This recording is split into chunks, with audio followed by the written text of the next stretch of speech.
the story of Jason Squiff and why he had a popcorn hat, popcorn mittens, and popcorn shoes.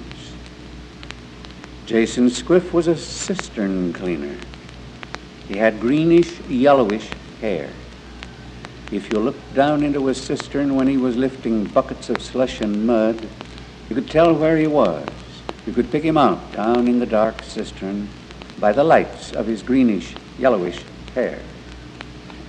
Sometimes the buckets of slush and mud tipped over and ran down on the top of his head. This covered his greenish, yellowish hair, and then it was hard to tell where he was, and it was not easy to pick him out down in the dark where he was cleaning the cistern. One day Jason Squiff came to the Bimber house and knocked on the door, speaking to Mrs. Bimber, Blixie Bimber's mother. Did I understand? Do I understand? You sent for me to clean the cistern in your backyard? Mrs. Bimber saying, you understand exactly such, and you are welcome as the flowers that bloom in the spring, tra-la-la, tra-la-la. And he answered, speaking to Mrs. Bimber, then I will go to work and clean the cistern, tra-la-la, tra-la-la. I'm the guy, tra-la-la, tra-la-la, running his excellent fingers through his greenish, yellowish hair, which was shining brightly. He began cleaning the cistern. Blixie Bimber came out in the backyard, looked down in the cistern, saw it was all dark. It looked like nothing but all dark down there. By and by she saw something greenish, yellowish. She watched it. Soon she saw it was Jason Squiff's head and hair. And then she knew the cistern was being cleaned and Jason Squiff was on the job. So she sang tra-la-la-la, tra-la-la, and went back into the house and told her mother Jason Squiff was on the job. The last bucketful of slush and mud came at last for Jason Squiff. He squinted at the bottom, saw something shining.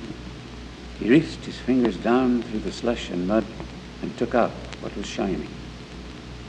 It was the gold buckskin whincher Blixie Bimber lost from the gold chain around her neck the week before when she was looking down into the cistern to see what she could see. It was exactly the same gold buckskin whincher, shining and glittering like a sign of happiness. Jason Squiff, wiping his fingers on his greenish yellow hair, it's luck. And he puts the gold buckskin whincher in his vest pocket and speaks to himself again. It's luck. A little after 6 o'clock that night, Jason Squiff stepped into his house and home and said hello to his wife and daughters. They all began to laugh. A ticklish laughter. He said, something funny has happened. They all laughed at him again with ticklish laughter. And you are it. Then they showed him. His hat was popcorn, his mittens popcorn, and his shoes popcorn. He didn't know the gold buckskin whincher had a power. It was working all the time. He didn't know the whincher in his vest pocket was saying, you, Jason Squiff, have a letter Q in your name.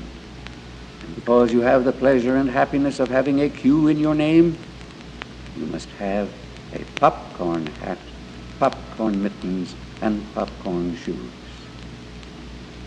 The next morning he put on another hat, another pair of mittens, and another pair of shoes, and the minute he put them on, they changed to popcorn. So he tried on all his hats, mittens, and shoes. Always they changed to popcorn the minute he had them on. He went downtown to the stores. He bought a new hat, mittens, and shoes, and the minute he had them on, they changed to popcorn. So he decided he would go to work and clean cisterns with his popcorn hat, popcorn mittens, and popcorn shoes on.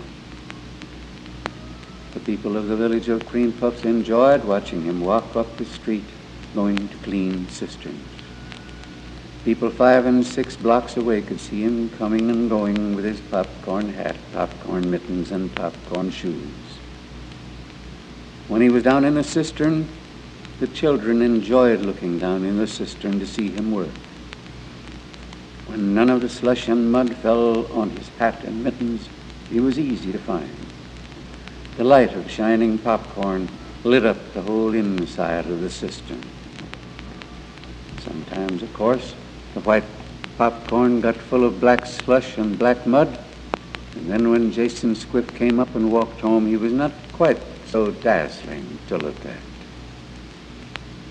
A funny winter it was for Jason Squiff. He said to himself, "It's a crime, a dirty crime. Now I can never be alone with my thoughts. Everybody looks at me when I go up the street. If I meet a funeral, even the pallbearers begin to laugh at my popcorn hat. If I meet people going to a wedding, they throw all the rice at me as if I am a bride and a groom all together. The horses try to eat my hat wherever I go. 3 hats I have fed to horses this winter. And if I accidentally drop one of my mittens, the chickens eat it." Then Jason Squiff began to change. He became proud, saying to himself, I always wanted a white, beautiful hat like this white popcorn hat. And I always wanted white, beautiful mittens and white, beautiful shoes like these white popcorn mittens and white popcorn shoes." When the boys yelled, "Snowman, yadda-da-da, snowman," he just waved his hand to them with an upward gesture of his arm to show he was proud of how he looked, saying to himself, "They all watch for me. I am distinguished. I am distinguished. Am I not? Am I not?" He asked himself. And he put his right hand into his left hand and shook hands with him and said, "You certainly look fixed up." One day he decided to throw away his vest. In the vest pocket was the gold buckskin whincher, with the power working, the power saying, "You have a letter Q in your name, Jason Squiff, and because you have the pleasure and happiness of having a Q in your name, you must take and have a popcorn hat, popcorn mittens, and popcorn shoes." Yes, he threw away the vest. He forgot all about the gold buckskin whincher being in the vest.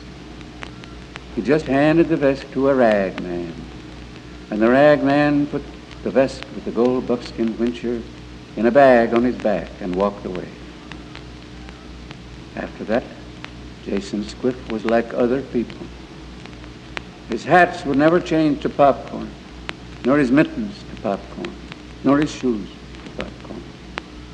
And when anybody looked at him down in the cistern, cleaning the cistern, or when anybody saw him walking along the street, they knew him by his greenish, yellowish hair, which was always full of bright lights.